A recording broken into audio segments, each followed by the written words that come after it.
जय श्री राधे कृष्ण मित्रों, इस दिव्य यात्रा में आपका स्वागत है।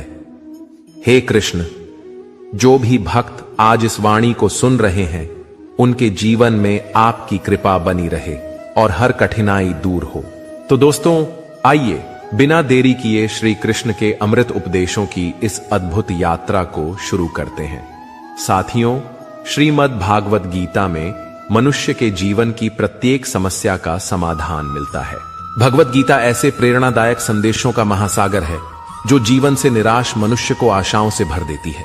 मुझे पूरा विश्वास है कि इस वीडियो को पूरा अंत तक देखने और शांत मन से इसकी बातों को सुनने समझने के बाद न केवल आपके मन को असीम शांति का अनुभव होगा, बल्कि आपके जीवन में भी बहुत ही सकारात्मक बदलाव। श्री कृष्ण कहते हैं कि हर बार संभाल लूंगा, गिरो तुम चाहे जितनी बार, बस गुजारिश एक ही है, कभी मेरी नजरों से मत गिरना।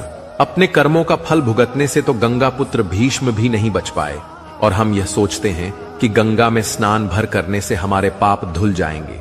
जब बारिश होती है तो खाली पड़े घड़े खुद ब खुद भर जाते हैं और ऊंचे ऊंचे बड़े बड़े टीले सूखे के सूखे रह जाते हैं। इसलिए अपने आप को खाली रखो, क्योंकि खाली झोली ही भरी जाती है।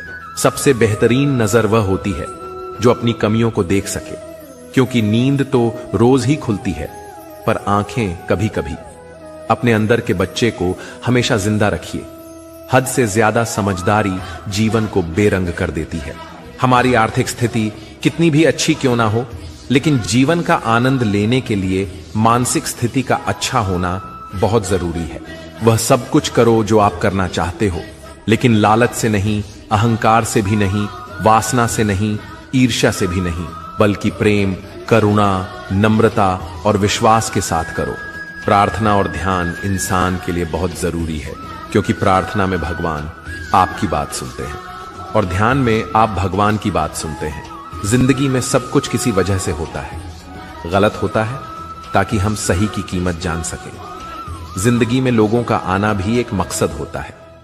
कुछ तुम्हें आजमाएंगे, कुछ तुम्हें सिखाएंगे और कुछ तुम्हारा इस्तेमाल करेंगे, और कुछ तुम्हें जीने का सही मतलब सिखाएंगे।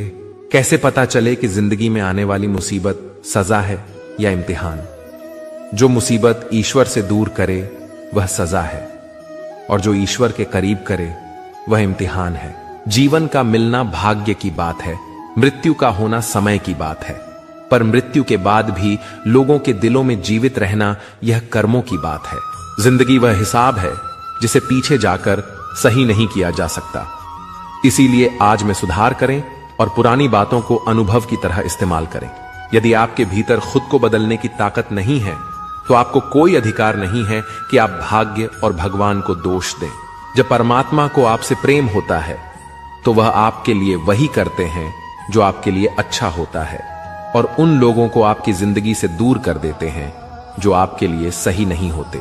जिस इंसान को भगवान पसंद करते हैं, जिसे वह अपना खास बनाना चाहते हैं, उन्हें वह हमेशा परीक्षा में डालते हैं, मुसीबतों से उनका सामना करवाते हैं। अगर आपके जीवन में भी परीक्षाओं का दौर है, तो समझ लेना कि ईश्वर आपको बहुत आगे ले जाना चाहते हैं। इसीलिए धैर्य से परिस्थितियों का सामना करिए। जब बिना किसी वजह से खुशी महसूस करो, तो यकीन कर लेना कि कोई ना कोई कहीं ना कहीं तुम्हारे लिए दुआ कर रहा है। कोई हमारा बुरा करना चाहता है, तो यह उसके कर्मों में लिखा जाएगा। हम क्यों किसी का बुरा सोचकर भी अपना कर्म और वक्त दोनों खराब करें? जिंदगी में सादगी अपनाओ। जितना सादा तुम्हारी जिंदगी होगी, उतनी ही परेशानियां कम होंगी। कुछ समस्याएं जो हमारे पास हैं, उनके बारे में सोचकर दुखी होने से अच्छा है हम यह सोचकर खुश रहें कि दुनिया में बहुत सी ऐसी समस्याएं हैं जो हमारे पास नहीं है। अपनी अंतरात्मा को कभी मत बेचिए। एक यही तो है जो आप इस संसार में लेकर आए थे, और एक यही तो है जो आप इस संसार से लेकर जाएंगे।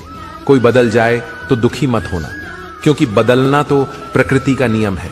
जब जिंदगी में कुछ समझ ना आए, तो सब कुछ परमात्मा पर छोड़ दो। परमात्मा से कुछ ना मांगो, क्योंकि वह जानता है कि आपको क्या देना है। बुरे समय में यह मत सोचो कि कौन साथ देगा, बल्कि यह सोचो कि कौन साथ छोड़ कर जाएगा। गम का मिलना बदकिस्मती नहीं है, और खुशी का मिलना खुशकिस्मती नहीं है।